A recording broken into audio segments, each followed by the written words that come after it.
Take a look at these two numbers. On one side, you have a $4.3 million American missile, and on the other, the $20,000 enemy drone it's designed to shoot down. This is the new, bizarre math of modern warfare, and it kind of begs the question, right? Even when you win the battle in the sky, are you actually losing the financial war on the ground? And that staggering imbalance is exactly what we're digging into. We're going to look at what happens when military spending operates with what feels like a blank check, and what that ultimately ends up costing all of us. You know, this kind of imbalance has a name. It's called asymmetry. And it's not just about military tactics anymore. It's really about economic strategy. I mean, how long can you keep spending millions to destroy threats that cost just a few $1,000s to build? And the scale of this is it's staggering. Get this, a high-tech interceptor like the SM-6 costs over $4 million a shot. The SM-3? That can cost up to $28 million. And what are they being used against? Drones that cost as little as $20,000. In some cases, that's a cost-exchange ratio of over 200 to 1. You're basically taking a massive financial loss with every single successful intercept. So, how do all these individual multi-million-dollar shots actually add up in a real conflict? Well, to figure that out, let's take a look at a recent military operation that was dubbed Epic Fury. It's a perfect case study for how these costs can just explode. $11.3 billion. Yep, you heard that right. That was the bill the Pentagon gave Congress for just the first 6 days of this operation. This isn't some future projection. It was the initial price tag for less than 1 week of combat.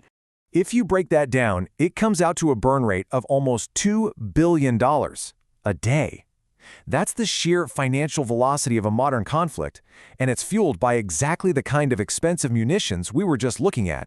And it doesn't stop there. The projections just kept climbing. The Penn-Wharton budget model estimated that if the operation just continued for about 2 months, the total cost would balloon to $47 billion. That's how fast these conflicts can create these huge unbudgeted expenses. But here's the thing. This isn't just a story about one operation.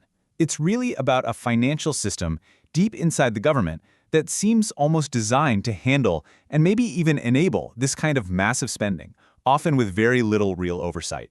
And right at the heart of the problem is this pretty shocking fact. The Pentagon, the largest federal agency we have, has never once passed a full financial audit. For 8 years straight, auditors have found what they call material weaknesses in the books. It's a huge symptom of a much deeper problem with financial accountability. So how is this even possible? Well, a big piece of the puzzle is something called the Overseas Contingency Operations Fund, or OCO. It was created after 9/11 for emergency war costs, but it exists completely outside the normal budget. Because it isn't subject to the usual spending caps, it's often described as a loophole or even a slush fund that gets used for all sorts of expenses that go way beyond immediate war needs. Just look at this. At its peak in 2008, the OCO fund accounted for a staggering 28% of the entire Defense Department budget. Think about that. For years, more than a quarter of all defense spending was running through this off-the-books channel, which has funneled trillions of dollars with way less scrutiny than the main budget gets. And here's where it gets even trickier. A lot of these huge, long-term spending decisions get made during what are called lame ducks periods in Washington.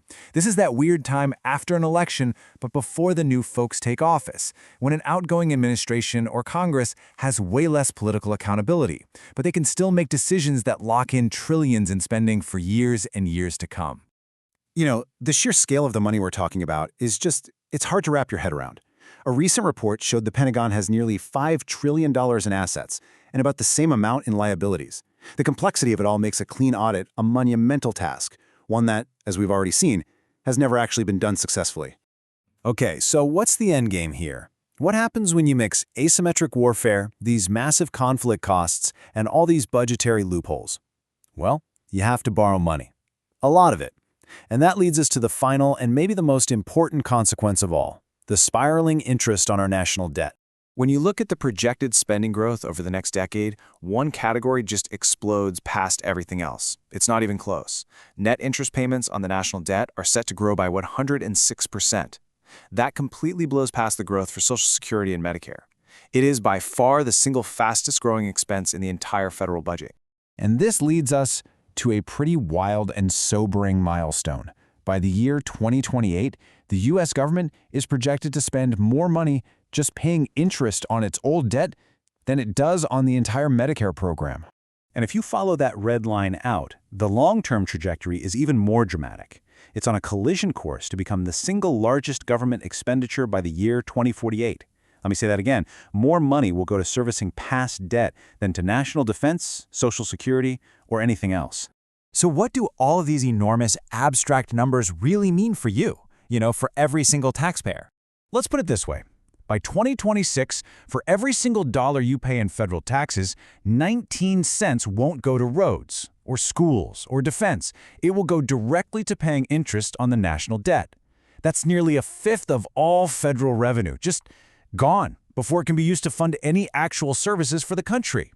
And this is where you really see the opportunity cost, the trade-offs we're making. That projected $1 trillion spent on interest payments absolutely dwarfs our investment in the future. It's nearly 10 times more than all federal spending on education, and over 20 times more than we spend on science, space, and technology combined. Which really brings us to our final question. The financial numbers, they're staggering, sure, but they all point to a much deeper issue. When a country's budget becomes totally dominated by paying for the decisions of the past, what does that leave to invest in the possibilities of the future?